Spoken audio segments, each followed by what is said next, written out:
Hello and welcome to SKB shorts.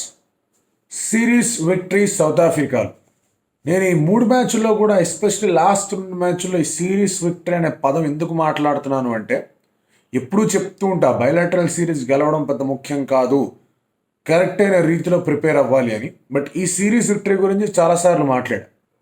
ఎందుకు అంటే కనుక ఇండియా చాలా చాలా సార్లు సౌత్ ఆఫ్రికా వెళ్ళి వన్డే సిరీస్ ఆడింది. ఒక రెండు మూడు సార్లు అయితే ఒక్క మ్యాచ్ కూడా గెలవకుండా వెనుదిరిగాం.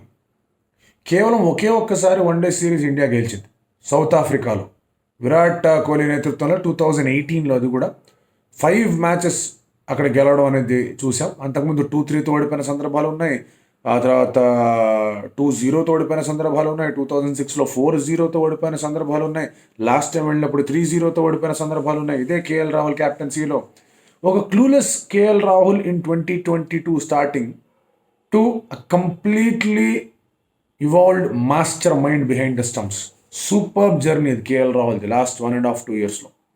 ఎస్పెషలీ తను ఎప్పుడైతే కీపింగ్ మీద చాలా ఎక్కువగా శ్రద్ధ పెట్టి దాని మీద వర్క్ చేశాడో, ఆ ఇంజరీ అయిన తర్వాత మళ్ళీ టీంలోకి రావాలి, టీం నన్ను బ్యాక్ చేస్తోంది, టీం బ్యాక్ చేస్తాడు, నేను ఇంకా అదనంగా ఏం ఇవ్వగలను టీంకి ఎప్పుడైతే ఆ డెసిషన్ తీసుకొని చాలా అద్భుతమైన రీతిలో ప్రిపరేషన్ మొదలుపెట్టాడో, he has been a phenomenal player.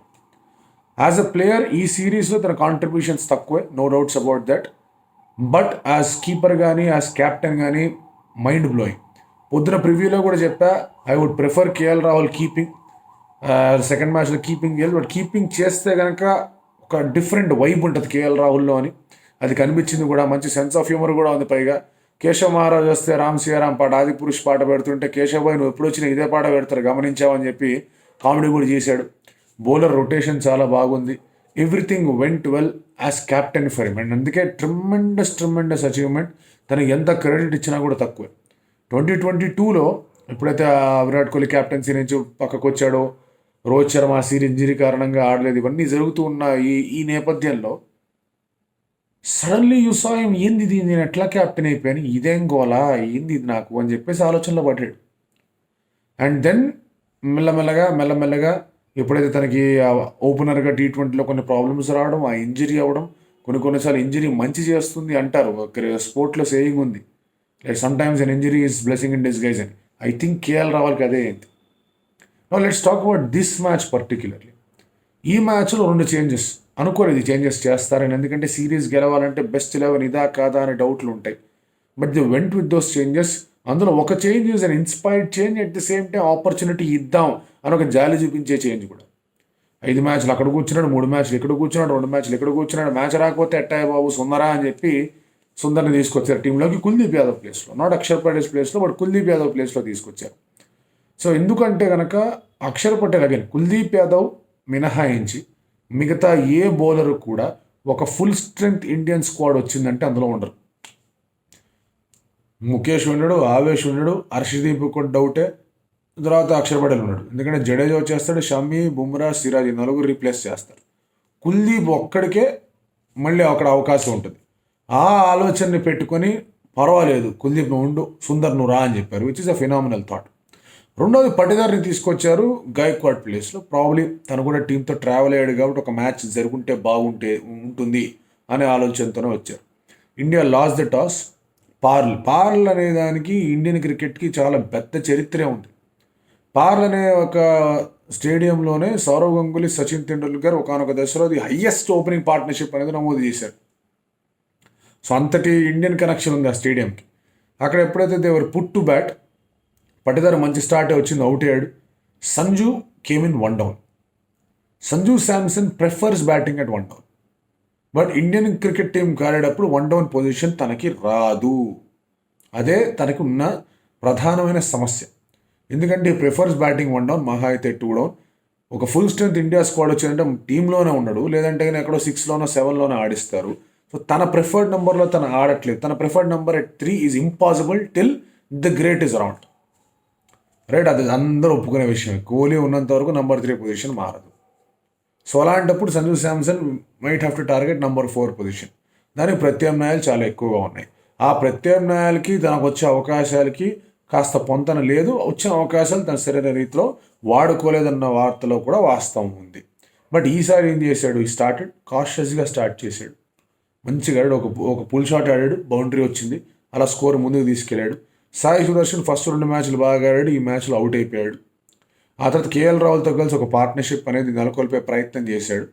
101 దగ్గర కేఎల్ రాహుల్ అవుట్ అయ్యాడు. కేఎల్ రాహుల్ కూడా బాగానే సెట్ అయ్యాడు. ఇన్ఫ్యాక్ట్ సెట్ అయ్యి కొంచెం బెటర్గా ఆడుంటే కానీ ఒక మంచి నాక్ వచ్చేది. You will be disappointed. ఈ 2 డిస్మిసల్స్లో కూడా KL Rahul will be disappointed. Last match అయితే కరెక్ట్ కట్ షాట్ తీసుకెళ్ళి పాయింట్ కొట్టాడు. అంత బాగా ఉంది, బాగా ఆడుతున్నాడు అనుకుంటున్న టైంలో చేతికి ఇచ్చేసి వెళ్ళిపోయాడు. ఈసారి కూడా బాగానే సెట్ అయ్యాడు, ఆడతాడు అనుకుంటే టైంలో అవుట్ అయ్యాడు. బట్ అతను తిలక్ వచ్చాడు. తిలక్ అండ్ సంజు పార్ట్నర్షిప్ అసలు ఏం జరుగుతుందని డౌట్ వచ్చింది. ఫస్ట్ 33 బాల్ ఆడి తిలక్ వర్మ 7 రన్లు కొట్టాడు. ఏంది గోలా అనుకున్నారు అందరు. ఆ తర్వాత ఓవరాల్గా మీరు స్టాటిస్టిక్స్ చూసుకుంటే కనుక ఆ నెక్స్ట్ 44 బాల్స్ తను 45 పరుగులు కొట్టాడు. అండ్ ఈ ప్లేడ్ వెల్. బట్ అక్కడెక్కడా కూడా మీకు రన్ రేట్ అనేది 4.5 కన్నా డిప్ కాల. దానికి కారణం శాంసన్ తీసుకున్న క్యాలిక్యులేటెడ్ రిస్క్స్. ఎప్పుడైతే శాంసన్ క్యాలిక్యులేటెడ్ రిస్క్ తీసుకుంటున్నాడో తిలక్ కూడా చెప్పాడు, కాదు నువ్వు ఉండు, జస్ట్ పర్ఫామ్, ఈ మ్యాచ్లో నువ్వు పర్ఫామ్ చేయాలి, నీ మీద హాట్ స్పాట్ ఉంది, అందరు నేను చూస్తున్నారు రాజా, నువ్వు పర్ఫామ్ చేయాలని చెప్పాడు. అందుకే వాళ్ళిద్దరు 116 పార్ట్నర్షిప్ ఏదైతే ఉందో దాన్ని 3 ఫేజులుగా విభజించుకోవచ్చు. తిలక్ సెటిలింగ్ డౌన్, అక్కడ శాంసన్ క్యాలిక్యులేటివ్ రిస్క్ తీసుకొని ఆడాడు. ఆ తర్వాత తిలక్ గేర్ పెంచాడు, శాంసన్ గేర్ పెంచాడు. ఆ తర్వాత ఫుల్ యాక్సలరేషన్ మోడ్లోకి వెళ్ళిపోయారు ఇద్దరు కూడా. తిలక్ అవుట్ అయ్యాడు, బట్ అప్పటికే మీకు మంచి స్కోర్ దిశగా ఆ ప్లాట్ఫామ్ అనేది సెట్ అయింది. 217 అనే రన్స్ వచ్చేసాయి. లాస్ట్ 15 ఓవర్లలో మీరు అబ్జర్వ్ చేసుకుంటే కనుక లాస్ట్ 15 ఓవర్లలో ఇండియా దాదాపుగా 140 పరుగులు స్కోర్ చేసింది. ఎస్పెషలీ లాస్ట్ 10 ఓవర్లో 93 పరుగులు, లాస్ట్ 5 ఓవర్లో 54 పరుగులు స్కోర్ చేసింది.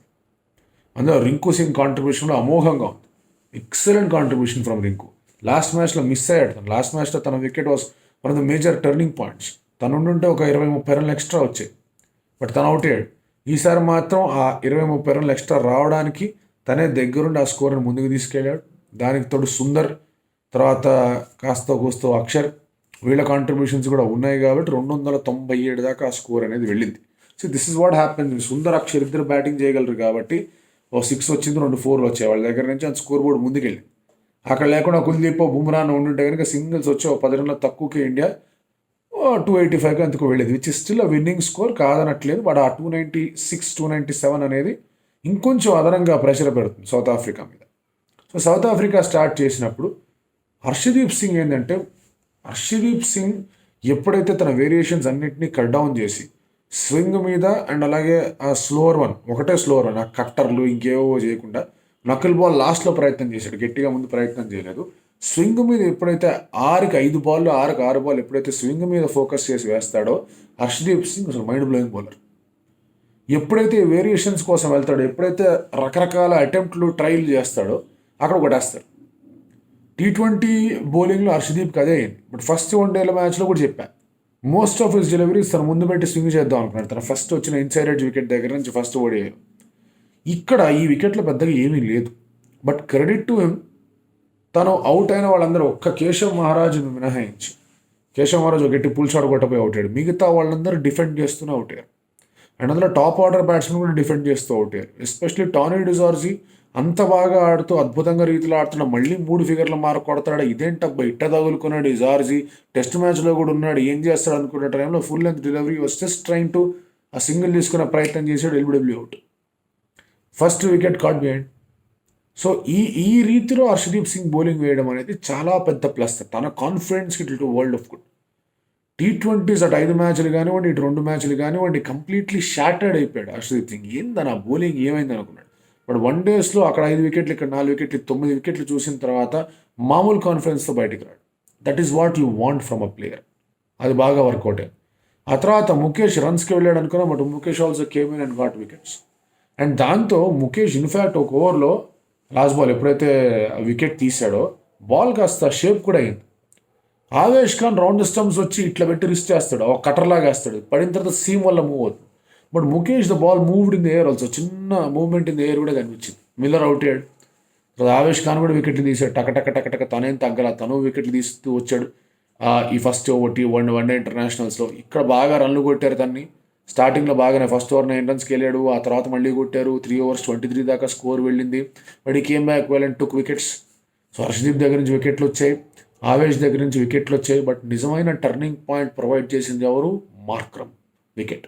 ఆ మార్క్రమ్ వికెట్ ఎవరు తీశారు? సుందర్. ఎందుకు ఈ వికెట్ టర్నింగ్ పాయింట్ అంటే ఆ ఓవర్ ముందు ఓవరే కొట్టడం మొదలుపెట్టాడు మార్క్రమ్ అండ్ జార్జీ ఆడడం మొదలుపెట్టారు. ఆ ఓవర్ ముందు అవుట్ అయిన ముందు ఓవరే 16 రన్లు వచ్చాయి, 16-15 పరుగులు వచ్చాయి. ఈ ఓవర్లో కూడా ఒక బౌండరీ వచ్చింది. అక్కడ ఆ రివర్స్ స్వీప్ ఆడే ప్రయత్నం చేశాడు. So that was an extra risk. ఇది సౌత్ ఆఫ్రికా బ్యాటింగ్తో ముందు నుంచి అసోసియేట్ అవుతూ వచ్చింది. నేను చెప్తూ కూడా వచ్చా, go big or go home kind of ఇదిలా ఆడతారు వాళ్ళు. అండ్ ఈ పరిస్థితులు వచ్చేటప్పుడు వికెట్లు కోల్పోయే అవకాశాలు ఎక్కువగా ఉంటాయి. రివర్స్ స్వింగ్ బాల్ పైగా లేచింది, పట్టుకొని చూసాడు, ఆ బాల్ అలా బెయిల్ మీద పడుతుందా అని కేఎల్ రాహుల్. అది చాలా పెద్ద టర్నింగ్ పాయింట్ వికెట్, అది మార్క్రమ్ వికెట్. ఆ తర్వాత ఒక స్లోవర్ వన్తో క్లాస్ అని డిసీవ్ చేశాడు. ఏం క్యాచ్ పట్టాడు అబ్బా సాయి సుదర్శన్, ఏం క్యాచ్ పట్టాడు ముందుకు డైవ్ చేసుకుంటూ వచ్చి. అది చాలా ఇంపార్టెంట్ వికెట్. రాజీవ్ వాండర్ డ్యూసెన్ని బాగా ఆడించి పక్క జరిగి ఒక షాట్ ఆడదాం అనుకున్నాడు, వికెట్ ఎగిరింది.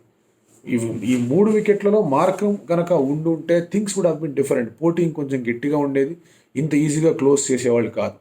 బట్ ఇవన్నిటినీ కూడా మనం ఒక్కసారిగా చూసుకుంటే ఈ బ్రిగేడ్ ఏదైతే ఉందో, యంగ్ బ్రిగేడ్ ఏదైతే ఉందో, వీళ్ళందరికీ కూడా they want to perform, they want to win. ఆ విన్నింగ్ మైండ్ సెట్ పోకుండా ఉండాలంటే ఈ సిరీస్ గెలవడం ఇంపార్టెంట్. ఎస్పెషలీ ఫస్ట్ మ్యాచ్ గెలిచిన తర్వాత సెకండ్ మ్యాచ్లో పోటీ లేదనుకున్నట్టుగా ఆడి ఆ తర్వాత కూడా సిరీస్ ఓడిపోతే వాట్ ఈస్ దిస్ అనుకొని బయటికి వెళ్లకుండా యూ నీడ్ దట్ ఆ విన్నింగ్ స్పిరిట్ అనేది, ఆ విన్ ద్వారా ఇంకొంచెం మోటివేషన్ అనేది రాబడాలి. అది వచ్చింది. అది అద్భుతమైన రీతిలో వీళ్ళిద్దరికీ రావడం, ఎస్పెషలీ ఆవేష్ అండ్ హర్షదీప్కి. ఆ తర్వాత సుందర్ 2 వికెట్లు తీసుకోవడం, సంజు శాంసన్ సెంచరీ కొట్టడం. Sanju Samson century, this is his first century. తనకు వచ్చిన అవకాశం అనేది ఏ విధంగా తనకు వచ్చే అవకాశాలు తగ్గిపోతున్నాయి తను గమనించాడు. అండ్ ఎప్పుడైతే తనని నంబర్ 3 ఆడు అని చెప్పారో, ఈ grabbed it with both hands. And 297ని డిఫెండ్ చేయడంలో సరే మీరు సుందర్ మాట్లాడతారు, అక్షర్ మాట్లాడతారు, హర్షదీప్ మాట్లాడతారు, ఆవేష్ మాట్లాడతారు, ముఖేష్ మాట్లాడతారు, బాగానే ఉంది. కానీ 296కి వెళ్ళడానికి కారణం సంజు శాంసన్. అండ్ ఇది సంజు శాంసన్ ఏం చెప్తున్నాడంటే, బాబు 2025లో ఐసీసీ ఛాంపియన్స్ ట్రోఫీ ఉంది, దట్ ఈజ్ ఆల్సో వన్డే, మేరకు దేఖో ప్లీజ్ ప్లీజ్ ప్లీజ్ అని చెప్తున్నాడు. సో ఆ వన్డే సిరీస్కి ప్రిపరేషన్గానే ఫస్ట్ స్టెప్ అని అనుకోవాలి. ఎందుకంటే నెక్స్ట్ ఇన్ 9 బౌలర్స్ ఉన్న చెక్ చేసుకున్నారు, నెక్స్ట్ ఇన్ 9 బ్యాటర్స్ ఎవరో చెక్ చేసుకున్నారు. But I think Sanju deserves a longer run in the ODI format. At least ఒకవేళ మీరు T20లో కనుక లేదు కాదు కుదరదు అని మాట్లాడితే, ఈ సెంచరీ అన్నా కూడా ఈ సెలెక్టర్స్ అందరికీ కూడా లేదు, ఇతను బాగా ఆడుతున్నాడు, ఇతనికి ఎలాగైనా సరే ఎక్కడో అక్కడ ఇంక్లూడ్ చేయాలని చెప్పేసి ఆలోచించుకోవాలి. ఎస్ కరెక్టే, కాదనట్లా. ఎక్కడ ఇంక్లూడ్ చేస్తారు, ఎలా ఇంక్లూడ్ చేస్తారు అనే క్వశ్చన్ డెఫినెట్గా వస్తుంది. బట్ అలా అని చెప్పేసి ఇంక్లూడ్ చేసే అవకాశం కూడా ఇవ్వకుండా ఉండడం కరెక్ట్ కాదు. సెంచరీ కొట్టి తన స్ట్రెంగ్త్ చూపించాడు. యాక్చువల్లీ స్ట్రెంగ్త్ ఇక్కడ కూడా కాదు, ఇక్కడ కూడా ఉంది. అన్నిసార్లు యు బీయింగ్ జడ్జ్డ్. ఒక్క మ్యాచ్ సరిగా ఆడకపోతే కనుక అయిపోయింది, ఏం ఆడుతున్నాడు అనే స్టేజ్లో టు హిట్ ఎ సెంచరీ, అది కూడా మేము మొదటి సెంచరీ, అది కూడా ఇండియాలో కాకుండా సౌత్ ఆఫ్రికాలో against a very good attack. మీరు బర్గర్ని, ఆ తర్వాత బ్రూనో హెండ్రిక్స్ని బాగా ఆడాడు, ఆ పుల్ షాట్లు అద్భుతంగా ఆడాడు, top of the bounce pull shots బాగా ఆడాడు. సో ఈ రీతిలో ఆడడం అనేది బాగా హెల్ప్ అయింది. Maharaj bowled really well, especially మీకు మార్క్రమ్, మహారాజ్ ఇద్దరు కూడా బౌలింగ్ వేశారు తిలక్ వర్మని కాస్త సైలెన్స్ చేయడానికి. కానీ ఆ తర్వాత ఈ ఫాస్ట్ బౌలర్స్ని ఆడిన తీరు వల్ల ఆ స్కోర్ అక్కడ దాకా వెళ్ళడం అండ్ ఓవరాల్గా ఒక మంచి విక్టరీ అనేది ఈ మ్యాచ్ ద్వారా రావడం, ఒక అద్భుతమైన సిరీస్ విక్టరీ అని చెప్పుకోవాలి. ఎందుకంటే 2018 was a full membered squad, అందరు ఉన్నారు ఆ స్క్వాడ్లో. అండ్ ఇందులో సౌత్ ఆఫ్రికా బ్రిలియంట్ బ్యాటింగ్ ఉంది. ఎందుకంటే మీకు మార్క్రమ్, క్లాసన్, మిల్లర్ ఉన్నారు, తర్వాత రెజా హెండ్రిక్స్ ఉన్నాడు, ఆ తర్వాత రాజీవ్ వాండర్ డ్యూసెన్ ఉన్నాడు, జార్జీ బాగా ఆడుతూ వచ్చాడు. ఇంత బౌలింగ్ లైనప్ కూడా మంచి ఫాస్ట్ బౌలింగ్ లైనప్పే కనిపిస్తుంది. మహారాజ్ లాంటి వాడు ఉన్నారు స్పిన్ వేయడానికి అక్కడ.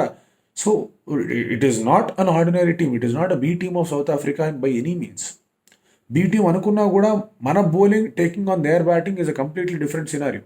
అందుకే అమిడ్స్ట్ ఆల్ ది ఐపీఎల్ హంగామా, ఈ ఐపీఎల్ హడావిడి మధ్యలో ఇటువంటి ఒక విక్టరీ రావడం అనేది జనాలు చూస్తే బాగుంటుంది. దీని గురించి ఇంకా ఎక్కువగా మాట్లాడుకుంటే బాగుంటుంది అనేది నా feeling. Probably I'll do one more video about this. మన మహిళలు ఆస్ట్రేలియా టెస్ట్ మ్యాచ్లో కూడా బాగా అదరగొడుతూ ఉన్నారు. 2 మ్యాచ్లు ఫాలో అవడం కాస్త కష్టమైంది, కానీ అద్దరిపోయే విధంగా ఆడారు వాళ్ళు కూడా. రేపు ఫాలో అయ్యి మళ్ళీ వీడియోలు చేస్తాను. Till then.